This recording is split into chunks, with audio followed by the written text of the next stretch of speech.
ఫిబ్రవరి 27 జరిగితే మార్చి 1వ తేదీ 78 మంది స్టూడెంట్స్ టూర్కి వచ్చి యాక్సిడెంట్ అయింది.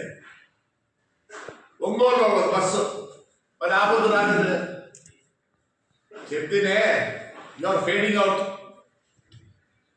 ఆ ఫేడ్ అవుట్ అవుతున్నావు కాబట్టి నువ్వు మళ్ళీ ప్రజల్లోకి రావాలనుకుంటాను.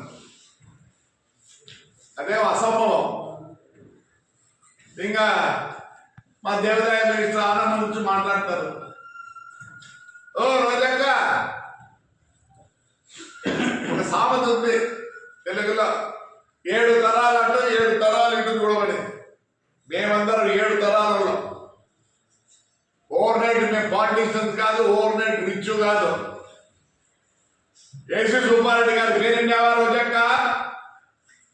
విన్నావా?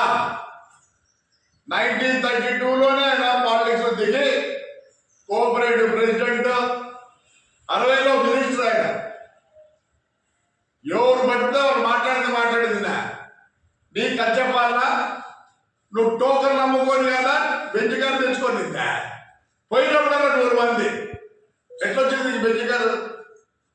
మొత్తం టోకన్ నమ్ముకొని కాదా చెప్పు? కాంట్రవర్షియల్ కాలేదా నువ్వు? పోయినప్పుడల్లా 100 మంది ఎట్లొచ్చింది కాదా?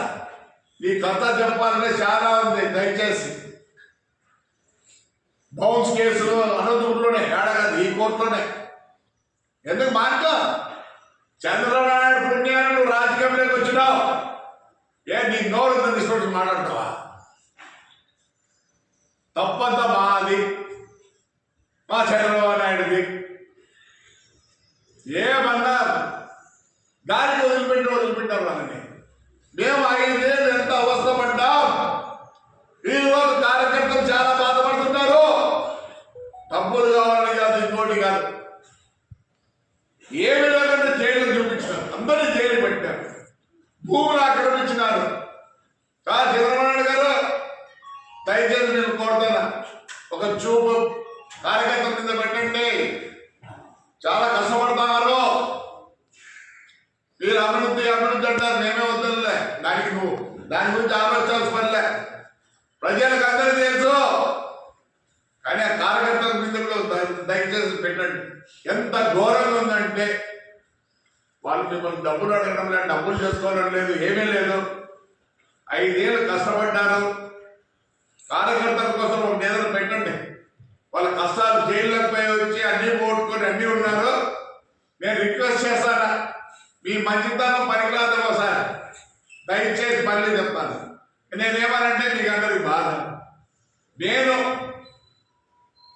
ఎందుకంటే డౌన్ టు అర్త్లో ఉన్నా కాబట్టి రోజు ఏం జరుగుతుందో ఏమో చూస్తున్నాం. అసలు ఆ పోలీస్ ఎక్కడ పోయింది సార్? ఆ రోజు ఇట్లంటేనే గుడి పోవాలంటే కూడా అవసరం ఇట్లా, మున్సిపల్ ట్రాక్టర్ తీసుకోవాలంటే అవసరం ఇట్లా.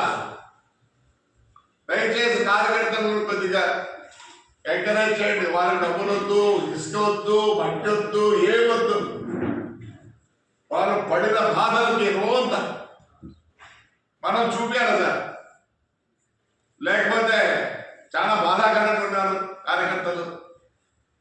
వాళ్ళు ఏం కోరడం లే, వాళ్ళు ఫస్ట్ కష్టము కొద్దిగా చూడండి దయచేసి. మా ఊర్లోనే మొత్తం కేసులు 890 కేసులు ఉన్నాయి. ఇంతవరకు దాన్ని పట్టించుకునే వాళ్ళు లేరు. అసలు ఈ పోలీసులు చూస్తుంటే, ఆ పోలీసులు ఈ పోలీసులు చూస్తుంటే బాధాకరంగా ఉంది. ఎవరు చెప్పరు మీకు? నాకు తెలుసు కాబట్టి చెప్తున్నారు. అందరికీ తెలుసు, బయటికి చెప్పలేరు. నాకు కావాల్సింది మీరు బాగుండాలని కోరుకుంటారు ప్రతిసారి. నాకు వ్యాపారం వద్దు, ఏమి వద్దు, నేను ఇట్లే ఉంటాను, పార్టీ కోసం పనిచేస్తా.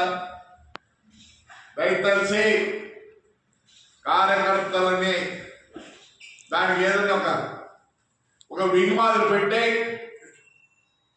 వాళ్ళ బాధలను తీరవండి. ఎవరు డబ్బులు కావాలని కోరుకోవడం లేదు. చాలా కష్టపడ్డాం, బయటికి రాలేని పరిస్థితులు మాకున్నాయి. మీరు ఇవన్నీ తీర్చాల్సి వస్తుంది. రోజమ్మా ఏం మానవులు చాలా తక్కువ చేసుకుంటాను నువ్వు 30 నుంచే రాజకీయంలో ఉన్నారు. నన్ను అడిగితే కొన్ని ఫ్యామిలీస్ ఉన్నాయి, పాత ఫ్యామిలీస్, వాళ్ళలో వీళ్ళు ఒకరు. నెల్లూరులో మున్సిపల్ చైర్మన్ కూడా వాళ్ళ బిఫోర్ ఇండిపెండెన్స్. ఎవరి గురించి వాళ్ళ గురించి మాట్లాడతావు నువ్వు? తైటక్కలు ఆడుకుంటా ఇప్పుడు వచ్చిన రాజకీయంలోకి మానుకో ఇష్టమైన మాట్లాడతారు అందరినీ. నీతో మాట్లాడలేక కాదు, ఎందుకు నోరు అందులో పెట్టుకో. ఏమనుకుంటావు నువ్వు? ప్రతిదానికి అని వస్తాడు.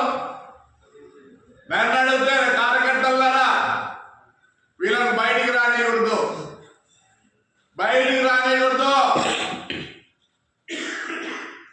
మీరు కూడా అందరూ ఏదో ఊరుకున్నారు. లేదు, మనం 5 ఏళ్ళకు కూడా మాట్లాడలేని పరిస్థితి, ఎలక్షన్లో నిలబడలేని పరిస్థితి.